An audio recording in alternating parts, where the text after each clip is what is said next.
Question number 10। Question number 10 कह रहा है a rope is bounded around a hollow cylinder of mass 3 kg and radius 40 centimeter. What is the angular acceleration of the cylinder if the rope is pulled with a force 30 Newton?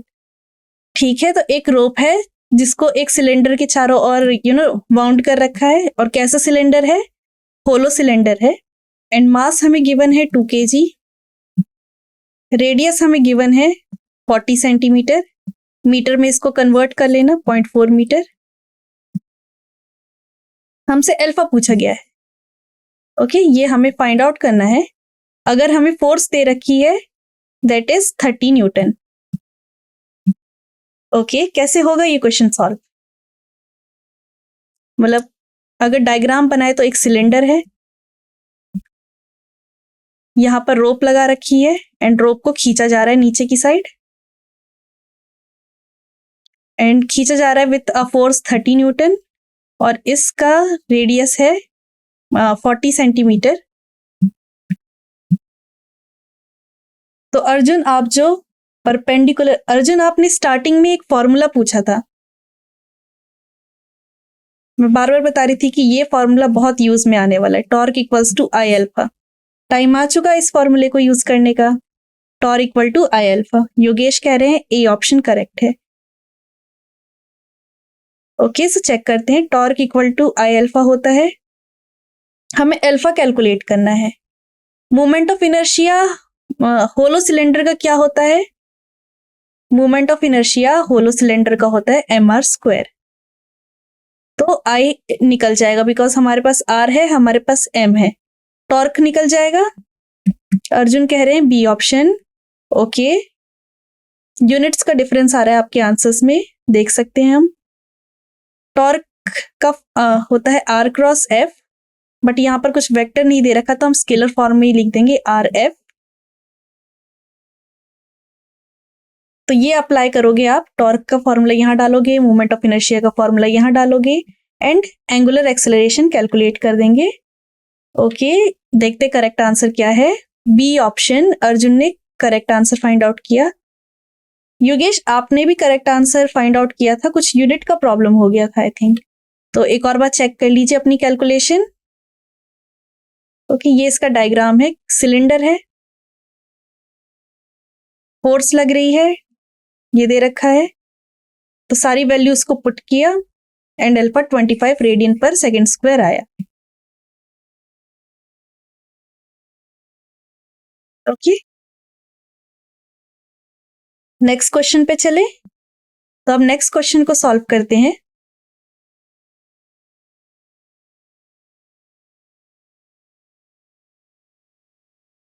Next question है a uniform circular disc of radius 50 centimetre, ठीक है, at rest is free to turn about an axis which is perpendicular to its plane and passes through its centre. तो question में क्या रखा है कि एक सर्कुलर डिस्क है। ओके, योगेश आप कैलकुलेशन चेक कर लीजिए। एक सर्कुलर डिस्क है जिसका रेडियस 50 सेंटीमीटर दे रखा है, इसमें भी यूनिट्स का ध्यान रखने स्टूडेंट्स। रेस्ट से स्टार्ट हो रही है, free to turn about it axis which is perpendicular to the plane and pass through its centre. It is subjected to a torque which produce a constant angular acceleration 2 radian per second square. Its net acceleration, हमें net acceleration calculate करना है at the end of 2 second approximately. Okay, हमें net acceleration calculate करना है। Net acceleration से इस question में sense ये बन रहा है कि इस जो डिस्क है, बिकॉज ये पहले परपेंडिकुलर थी, फिर इसको रोटेट करने की कोशिश करी गई, इसके पास 2 टाइप के एक्सेलरेशन है। एक है एक्सेलरेशन सेंट्रीफ्यूगल, ठीक है, किसी एक एक्सिस पे, और एक है acceleration tangential, perpendicular acceleration, perpendicular axis पे। तो आप AT कैलकुलेट करो, आप AC कैलकुलेट करो, एंड उसकी हेल्प से हम A नेट कैलकुलेट करेंगे। योगेश कह रहे हैं डी ऑप्शन। ओके, तो सबसे पहले टेंजेंशियल एक्सेलरेशन कैलकुलेट कर लें। क्यों योगेश? AT हम कैसे कैलकुलेट करेंगे? R अल्फा से। अर्जुन सैनी कह रहे हैं ए ऑप्शन। तो 2 ऑप्शंस ऑलरेडी हैं, देखते हैं। यही चीज अप्लाई करी ना आप लोगों ने। AT इससे कैलकुलेट हो जाएगा, एंड सेंट्रीफ्यूगल एक्सेलरेशन होता है ओमेगा स्क्वायर R। हमारे पास अल्फा है, हमारे पास T है, तो हम ओमेगा भी कैलकुलेट कर सकेंगे। Omega equals to omega naught plus alpha T, and because question में कहा है कि रेस्ट से स्टार्ट हुआ है, तो omega naught is 0।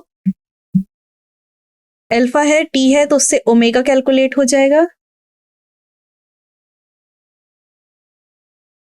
Tangential acceleration का क्या आंसर आया, कोई बताएगा? First rotation equation, very good Arjun Saini. Yes, यही अप्लाई करना है। तो आपका टेंजेंशियल एक्सेलरेशन कितना आया था, एंड आपका सेंट्रीफ्यूगल एक्सेलरेशन कितना आया है?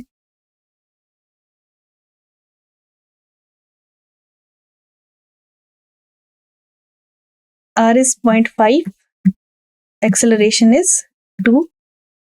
तो टेंजेंशियल एक्सेलरेशन आ रहा है आपका 1, correct.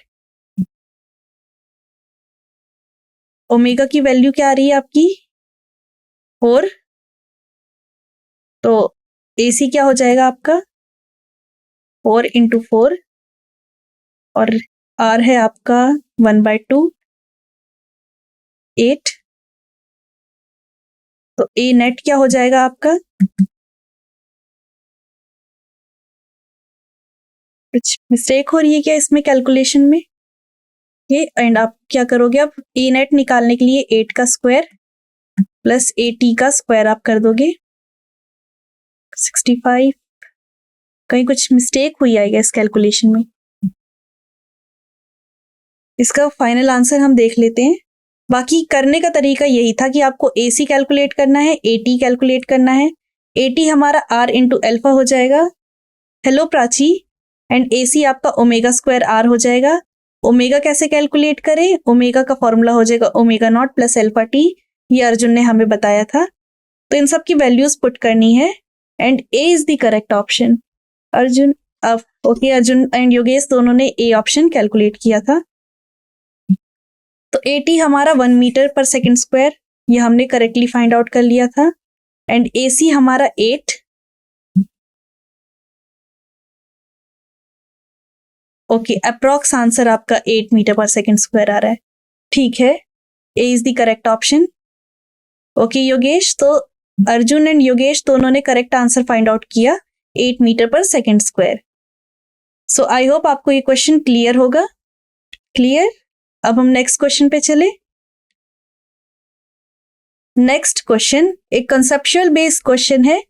A solid sphere is rotating freely about its symmetry axis in free space.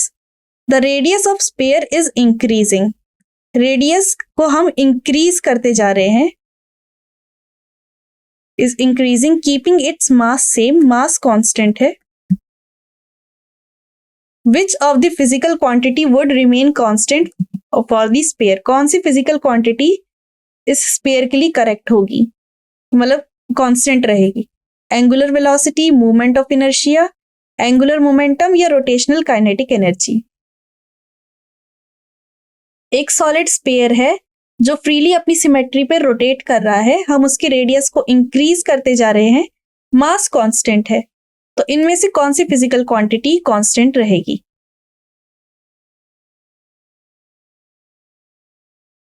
तो आपके अकॉर्डिंग कौन सा आंसर होगा? अर्जुन कह रहे हैं C option. Very good Arjun. Yogesh, आपके अकॉर्डिंग कौन सा करेक्ट होगा? No external force acting, exactly, because कोई एक्सटर्नल फोर्स एक्ट नहीं कर रहा है तो टॉर्क 0 हो जाएगा। हमें अर्जुन ने बिल्कुल करेक्ट एक्सप्लेनेशन दिया है कि कोई एक्सटर्नल फोर्स एक्ट नहीं कर रहा है तो टॉर्क 0 हो जाएगा। टॉर्क 0 हो जाएगा तो dl/dt which is equal to torque, वो 0 हो जाएगा। तो इसकी वजह से एंगुलर मोमेंटम भी कांस्टेंट हो जाएगा। वेरी गुड अर्जुन, आपने बिल्कुल करेक्ट एक्सप्लेनेशन एंड बिल्कुल करेक्ट आंसर दिया है। C is the correct option, angular momentum. Okay, काफी अच्छा, काफी अच्छे कर रहे हो आप लोग। ये सी इज द करेक्ट आंसर। वही कि एक्सटर्नल फोर्स 0 है तो सारा का सारा टॉर्क 0 हो जाएगा, एंड ये रिलेशन हम याद रखते हैं। तो एल हमारा कांस्टेंट है, एंगुलर मोमेंटम कांस्टेंट हो गया। वेरी गुड, अब नेक्स्ट क्वेश्चन पे चलते हैं। Question number 13। Question number 13 okay, क्या कह रहा है कि दो डिस्क है जिनका मोमेंट ऑफ इनर्शिया सेम है। Two disc of same moment of inertia rotating about their regular axis, passing through the center and the perpendicular to the plane of the disk with angular velocities. They are brought into the contact to face coincide the axis of rotation. The expression for loss of energy, energy की loss का expression कौन सा होगा इनमें से? तो हमें actually में change in kinetic energy calculate करना है क्वेश्चन में, ठीक है। एंड हमारे पास दो डिस्क है जिसकी एंगुलर वेलोसिटीज हमें दे रखी है, और फाइनल में क्या हो रहा है? फाइनली इनिशियली तो दो हमारे पास एंगुलर वेलोसिटीज हैं, एंड फाइनल में क्या हो जा रहा है? वो दोनों की दोनों वेलोसिटी एक साथ जुड़ जा रही है। तो चेंज इन काइनेटिक एनर्जी क्या होगा?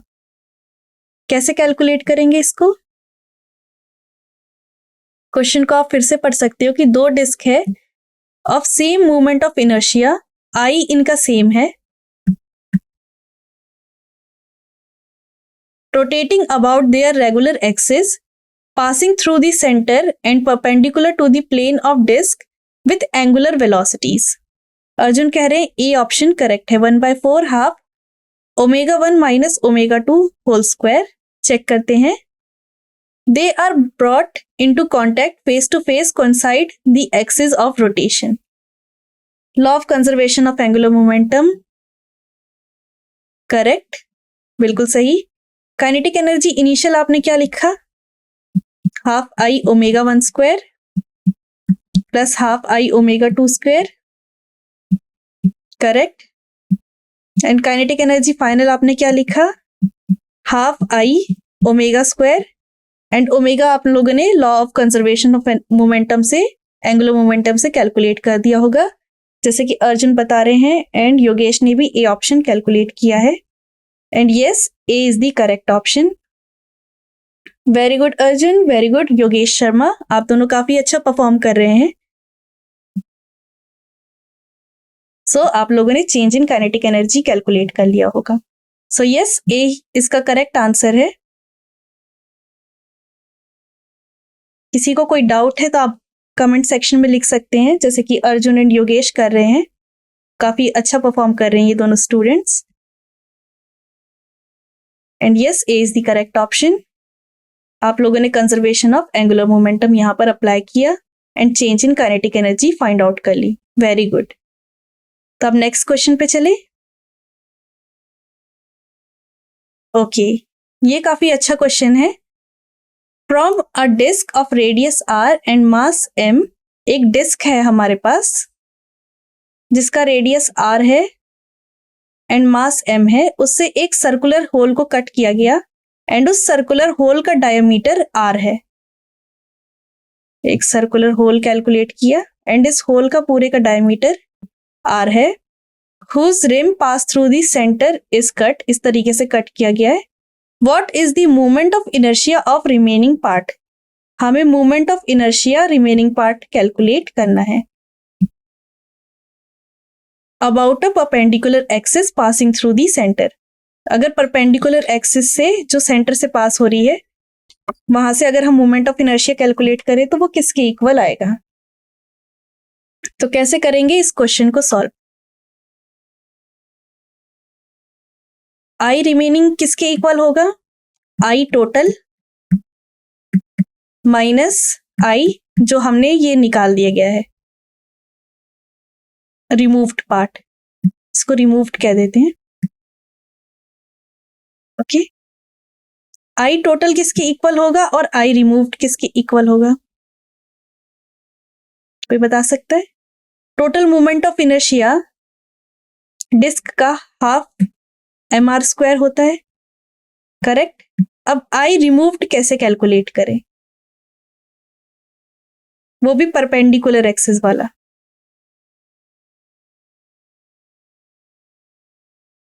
तो आई का जो जनरल फॉर्मूला होता है वो हाफ m, अब इस वाले पार्ट के लिए रेडियस r/2 हो गया, तो r/2² होना चाहिए, करेक्ट। बट ये जो नया मास है वो नया मास किसके इक्वल होगा? जेई मेंस वाले, यस, आप लोग भी ये लेक्चर देख सकते हो, इसमें कोई परेशानी नहीं है, बिकॉज नीट एंड जेई के क्वेश्चन में लेवल थोड़ा सा डिफरेंट हो जाता है। जेई वाला थोड़ा और ज्यादा हार्ड हो जाता है, नीट वाला जनरली एनसीईआरटी बेस्ड होता है। बट अगर आपको अपना बेस स्ट्रॉन्ग करना है तो यस, आप नीट के क्वेश्चंस की प्रैक्टिस भी कर सकते हो और अपने लेक्चर्स को भी देख सकते हो। ओके गणेश, तो हमें ये रिमूव्ड ये जो नया मास होगा, ये कितना मास रिमूव्ड हुआ होगा? कोई बता सकता है कितना मास रिमूव्ड हुआ होगा? Plus m'(r/2²).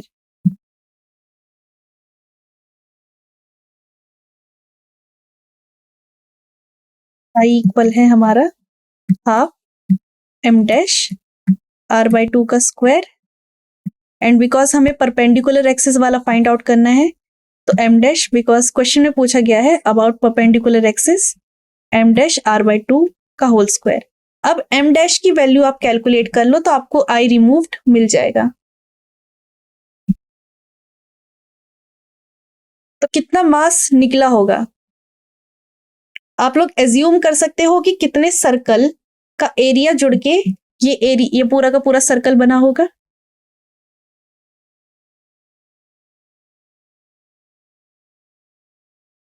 बी ऑप्शन होगा। ओके, इसको अभी हम चेक करते हैं, बट क्या आप बता सकते हो कि बी ऑप्शन 11 mr², यहाँ पे थोड़ा चेंज हो गया है। m' की वैल्यू क्या है? कितना मास रिमूव हुआ है?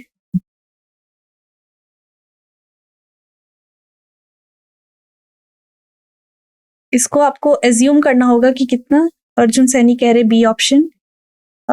आप क्या वैल्यूज लिख सकते हो 13 या 11, बिकॉज यहाँ थोड़ा कंफ्यूजन हो गया है। अर्जुन,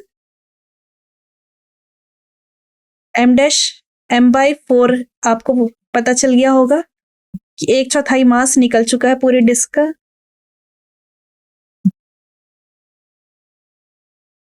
13 mr²/32 ये करेक्ट लग रहा है। तो m' की वैल्यू ये डाली जाए एंड r की वैल्यू डाली जाए एंड इस आई टोटल से सब्ट्रैक्ट करके हमें मिल जाएगा। एंड योगेश अर्जुन कह रहे हैं 13 mr²/32, एंड क्या आंसर है अभी देख लेते हैं हम। m' m/4 था, 3 mr²/32। ये आपका आई रिमूव्ड आया था, आई रिमेनिंग हमें डिस्क का कैलकुलेट करना था एंड आई रिमेनिंग है 13/32 mr²। सो अर्जुन ने करेक्ट आंसर कैलकुलेट किया था, योगेश ने भी बाद में बी ऑप्शन बता दिया है कि 13/32 उनका भी आ रहा है। हाँ योगेश, बी ऑप्शन 13/32 ही आ रहा है। सो इस क्वेश्चन में सिंपली आपको जानना था कि m' की वैल्यू क्या हो जाती, रिमूव्ड मास कितना हो जाता, तो ये क्वेश्चन इजीली कैलकुलेटेड हो गया था एंड हमारे स्टूडेंट्स अर्जुन एंड योगेश अच्छे से कैलकुलेट भी कर रहे हैं इन चीजों को। Very good. सो अब हम नेक्स्ट क्वेश्चन पे चले स्टूडेंट्स। Question number 15। सो हम ज्यादा क्वेश्चन और नहीं करेंगे, इसके बाद 3-4 और क्वेश्चंस करेंगे। ओके, उसमें आपका पूरा चैप्टर कंप्लीट हो जाएगा। तो क्वेश्चन नंबर 15 है 3 identical spherical shell each of mass m and radius r are placed as shown in figure। ये फिगर दे रखा है जिसमें ये 3 आइडेंटिकल डिस्क हैं, मतलब तीनों का मास m है एंड तीनों का रेडियस स्मॉल r है।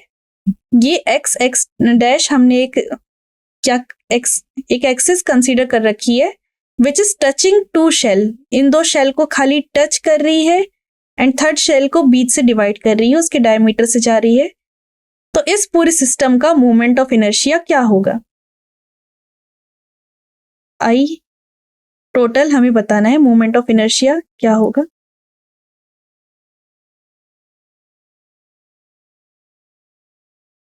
तो हमें ये दिख गया है कि आई इक्वल होगा दो टेंजेंशियल इनर्शिया के टेंजेंशियल प्लस एक मोमेंट ऑफ इनर्शिया जो डायमीटर से पास हो रहा है।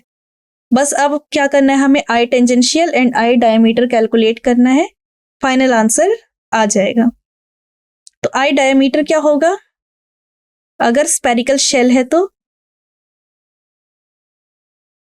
सेंटर से moment of inertia spherical shell का क्या होता है?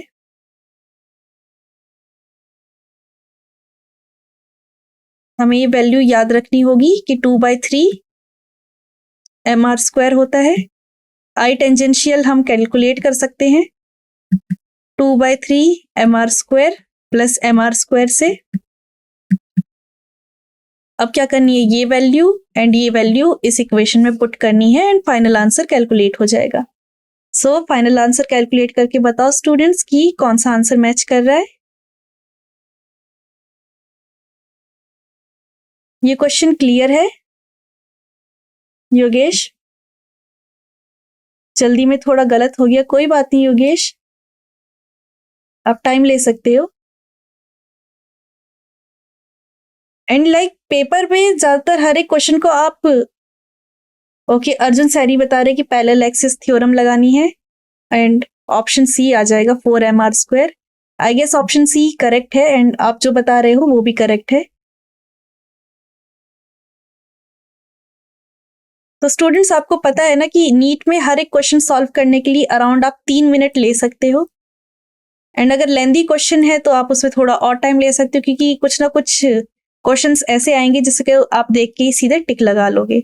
जैसे कि अगर कोई question I unit and dimension chapter से तो वो इजी होता है सॉल्व करने के लिए। योगेश भी कह रहे हैं कि सी ऑप्शन करेक्ट है एंड यस सी ही इसका करेक्ट आंसर है। इन सब वैल्यूज को आप डालोगे तो सी ऑप्शन आ जाएगा। Very good Yogesh and Arjun, C option is the correct option. And आप लोगों ने सारे मोमेंट ऑफ इनर्शियाज याद कर रखी है ना, शेल के, सॉलिड स्फीयर के, सिलेंडर, डिस्क एंड रिंग। ये जो हमारे पास 5 शेप होती है उसको जरूर याद रखना, आपको बहुत हेल्पफुल होगा।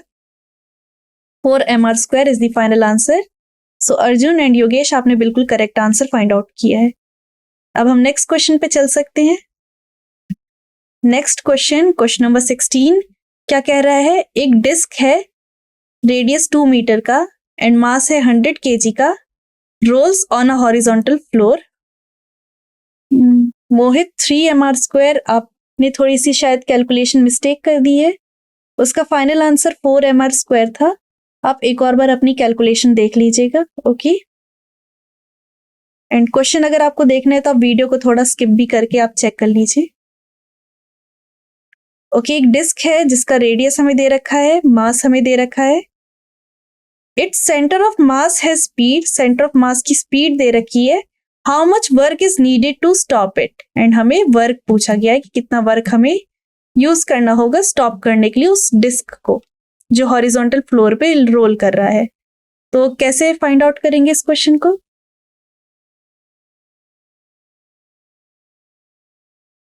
वर्क पूछा गया है एंड हमें स्पीड्स दे रखी है, तो सिंपली हमें वर्क एनर्जी थ्योरम लगाना होगा कि change in kinetic energy work के इक्वल है। योगेश कह रहे हैं कि 2 जूल आंसर है, सी ऑप्शन। चेक करते हैं योगेश अभी कि सी है या नहीं। So change in kinetic energy work done के इक्वल होती है। ओके एंड हमें फाइनली स्टॉप करना है, तो हम जानते हैं कि काइनेटिक एनर्जी फाइनल 0 होगी, काइनेटिक एनर्जी इनिशियल हमें कैलकुलेट करना है। काइनेटिक एनर्जी इनिशियल किस चीज के इक्वल होगा? बिकॉज ये ऑब्जेक्ट, ये जो डिस्क है, ये रोटेट भी कर रहा है एंड ट्रांसलेट भी कर रहा है। अर्जुन कह रहे हैं 3 जूल। ओके अगर आपके आंसर में डिफरेंस आ रहा है योगेश एंड अर्जुन, तो आप दोनों में से किसी एक ने रोटेशनल एंड ट्रांसलेशनल दोनों में से किसी एक को ही कंसीडर किया है। बट ध्यान रखना कि बिकॉज ये डिस्क रोटेट कर रहा है एंड ट्रांसलेट कर रहा है, तो काइनेटिक एनर्जी इस केस में half mv² plus half I omega square होगी। मोमेंट ऑफ इनर्शिया डिस्क का क्या होता है, हाफ mr² होता है, एंड ओमेगा को हम v/r लिखेंगे। तो ये सारी वैल्यूज हमें पुट करनी है, उससे काइनेटिक एनर्जी कैलकुलेट हो जाएगी। ओके, मोहित कह रहे हैं C option, Arjun A option, Yogesh कह रहे हैं C option. Okay, I guess Mohit and Yogesh, अच्छा अब योगेश कह रहे हैं ए ऑप्शन। योगेश ने अपनी गलती जान ली है। आई गेस योगेश आपने यस ये ट्रांसलेशन पार्ट वाला मिस कर दिया होगा। मोहित आपने भी शायद यही मिस्टेक करी होगी कि आपने हाफ mv² को मिस कर दिया होगा। अर्जुन आपने बिल्कुल करेक्टली फाइंड आउट किया था फर्स्ट अटेम्प्ट में। Very good Arjun Saini. So इसका 3 जूल आंसर होना चाहिए। Yes, A option. Very good Arjun, very good Yogesh, आपने करेक्ट आंसर निकाला है, A option. Translation plus rotational kinetic energy दोनों को कंसीडर करना था इस क्वेश्चन को सॉल्व करने के लिए। एंड फाइनल काइनेटिक एनर्जी 0 थी, उससे हमने क्या किया, वर्क डन फाइंड आउट कर लिया। नो मैम, एक पहले आया है।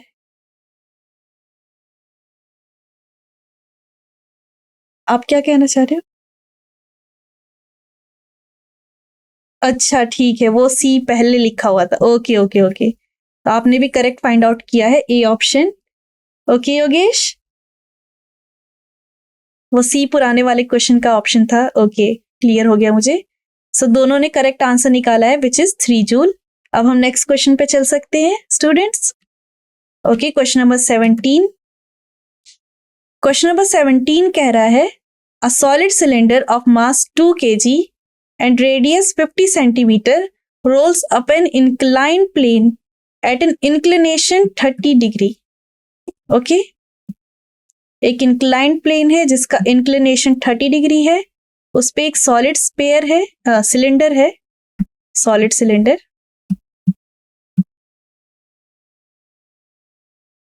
जिसका हमें मास दे दिया गया है 2 kg एंड रेडियस दे दिया है 50 centimetre. The centre of mass of cylinder has speed of 4 metre पर सेकेंड। इस सिलेंडर के सेंटर ऑफ मास की स्पीड 4 मीटर पर सेकेंड है। The distance travelled by the cylinder on the inclined surface will be.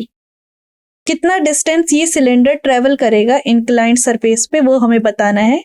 जी की value 10 metre पर second square है। Okay, काफी ज्यादा अच्छा क्वेश्चन है ये। इसके लिए आपको work energy power theorem, work energy power chapter की concept and system of particle and rotation motion दोनों के कॉन्सेप्ट को यूज करना होगा। सो कैसे सॉल्व करेंगे इसको? आपको ऑब्वियसली कंपोनेंट्स भी अप्लाई करने होंगे।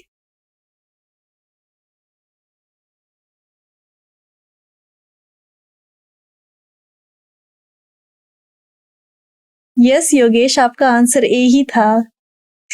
आप परेशान क्यों हो रहे हो?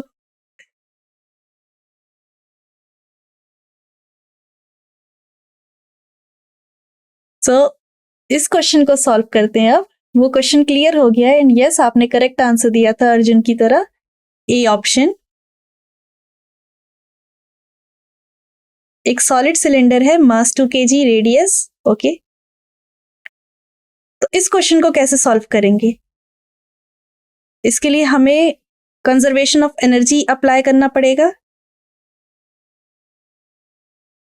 अगर हमने सेंटर ऑफ मास की वेलोसिटी को v0 लिखा तो हाफ mv0² एंड इसका काइनेटिक एनर्जी रोटेशन की वजह से जो काइनेटिक एनर्जी है हाफ आई ओमेगा स्क्वायर किसकी इक्वल हो जाएगा? जब ये नॉर्मल सरफेस पे पहुंच जाएगा उसकी इक्वल हो जाएगा। जब इंक्लाइंड प्लेन पे है तो उसके पास ट्रांसलेशन भी है एंड उसके पास लीनियर वेलोसिटी भी है। जब वो फाइनल पोजीशन पहुंच चुका होगा तब उसके पास खाली कौन सी रहेगी? अर्जुन सैनी कह रहे ए ऑप्शन। ओके अर्जुन, आपने कैसे इसको सॉल्व किया होगा? मोहित, कौन सा ऑप्शन?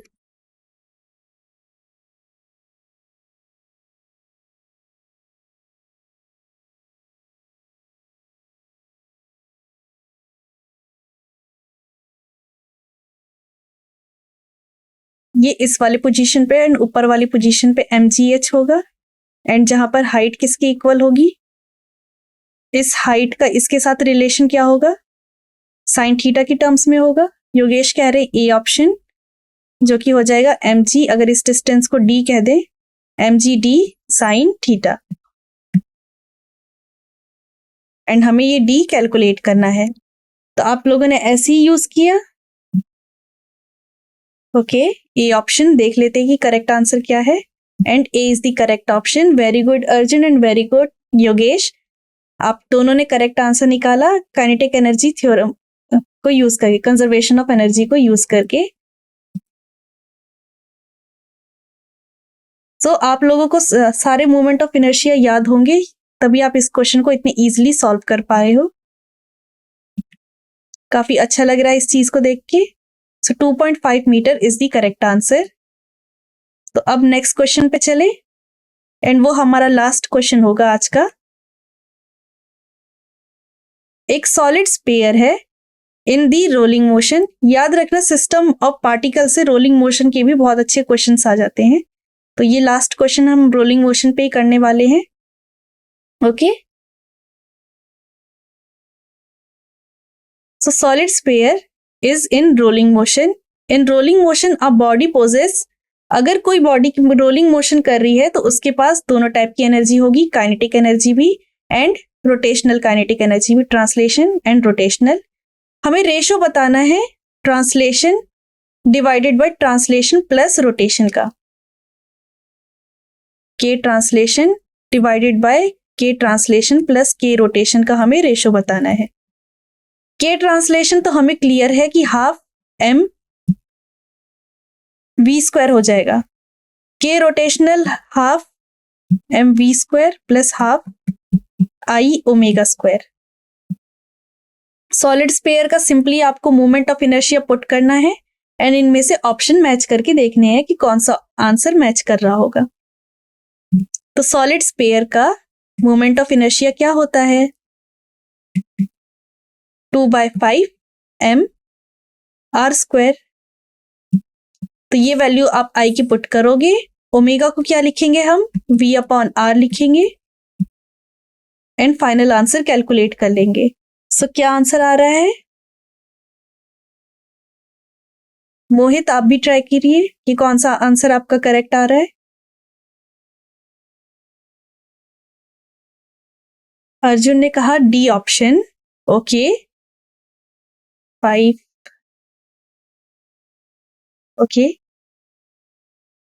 और किसी ने इस क्वेश्चन को कंप्लीटली सॉल्व कर लिया?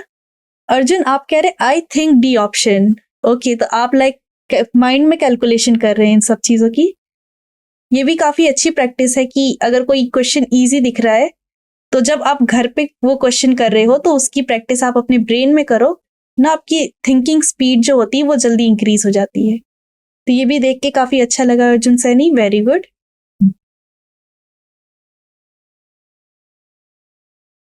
सो इसका करेक्ट आंसर हम देखते हैं। योगेश, ओके ओके, कोई परेशानी नहीं है योगेश, आप टाइम ले सकते हैं एंड इस क्वेश्चन को सॉल्व कर सकते हैं। ट्रांस इस क्वेश्चन में ये रोलिंग मोशन के ऊपर क्वेश्चन है। अर्जुन सैनी मैम 50-50 है बी एंड डी में से। ओके ओके, फिर अगर इस टाइप की कंफ्यूजन है तो आपको पेन पेपर उठाना ही पड़ेगा। वेल, आप ट्राई कर सकते हो। 2/5 है बिकॉज 2 कैंसिल हो गया डिनोमिनेटर से। 2/5 तो क्या हो जाएगा? 5/7। बी ऑप्शन लग रहा है योगेश। अर्जुन,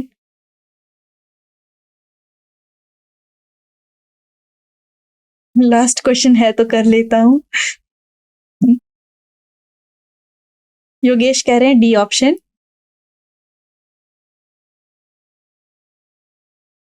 अर्जुन कह रहे हैं बी ऑप्शन।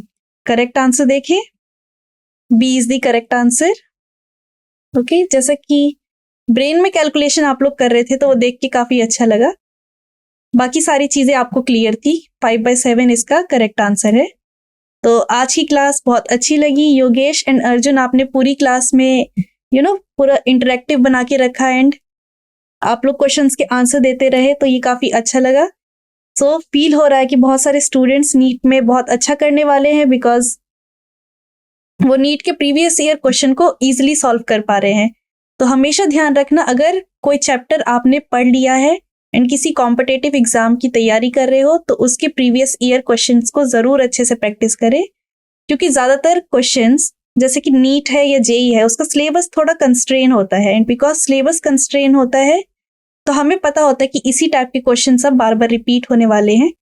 तो जितने ज्यादा आप क्वेश्चंस की प्रैक्टिस करोगे आपके चांसेस भी उतने ज्यादा इंक्रीज होते जाते हैं अच्छे परसेंटाइल लाने के लिए। तो रोटेशनल मोशन काफी हार्ड चैप्टर था, बट स्टूडेंट्स की वजह से आज की क्लास काफी इंटरेक्टिव रही एंड क्वेश्चंस भी हम इजीली सॉल्व कर पाए एंड सब चीज हमें आसान दिख रही है। तो अब हम नेक्स्ट क्लास में मिलते हैं। नेक्स्ट चैप्टर के हम प्रीवियस ईयर क्वेश्चन को सॉल्व करेंगे। थैंक यू आज की क्लास को ज्वाइन करने के लिए एंड 1 hour 30 minutes हमारे साथ रहने के लिए। Good evening Arjun. Thank you Yogesh. Thank you.